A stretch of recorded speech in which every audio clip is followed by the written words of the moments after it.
আপনারা দেখছেন যে এই ফল মেলায় কোনো দর্শনার্থী নাই, একজন দর্শনার্থীও কিন্তু এখন দেখা যাচ্ছে না। সবাইকে স্বাগত জানাচ্ছি। কৃষি সম্প্রসারণ অধিদপ্তরের আয়োজনে কিন্তু এখানে জেলা ফল মেলা আয়োজন করা হয়েছে।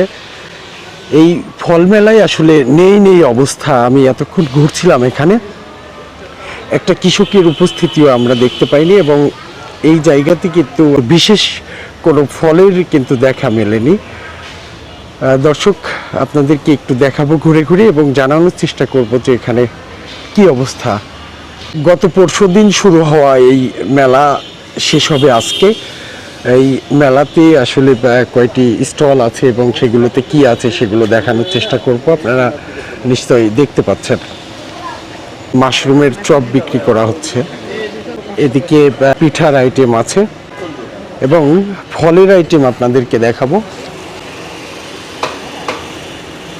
কোনো দর্শনার্থী এবং কোনো কৃষকের উপস্থিতি কিন্তু এখানে দেখতে পাইনি। আমি বেশ কিছুক্ষণ আগে এখানে এসেছি এবং এই ফল মেলায় ঘুরেছি এবং এখানকার যে যারা আছে তাদের সাথেও কথা বলেছি, কিন্তু কোনো কৃষকের দেখা পাইনি এবং কোনো দর্শনার্থীকেও কিন্তু এখানে দেখতে পাইনি।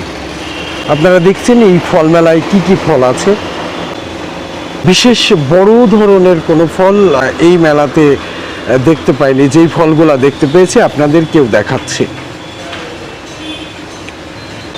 এই ফল মেলার ব্যাপারে জানার জন্য যে এই কুষ্টিয়া জেলা কৃষি সম্প্রসারণ অধিদপ্তরের কুষ্টিয়া কার্যালয়ের যে উপপরিচালক, তার সাথে কথা বলার জন্য তার অফিস কক্ষে গিয়েছিলাম, সেখানে পাইনি এবং যেখানে ফল মেলা হচ্ছে এখানেও কিন্তু তাকে পাওয়া যায়নি। আপনারা দেখছেন যে এই ফল মেলায় কোনো দর্শনার্থী নাই, একজন দর্শনার্থীও কিন্তু এখন দেখা যাচ্ছে না। সবচেয়ে বড় ফল আছে এখানে কাঁঠাল।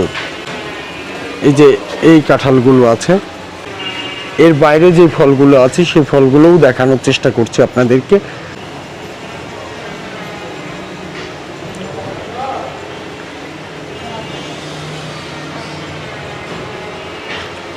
এখানে কোনো চাষির বা কোনো ব্যবসায়ীর কোনো স্টল আমরা দেখতে পাইনি। দর্শক, পরবর্তীতে এই মেলার আপডেট তথ্য আপনাদেরকে জানানোর চেষ্টা করব। সবাই ভালো থাকবেন। আল্লাহ হাফেজ।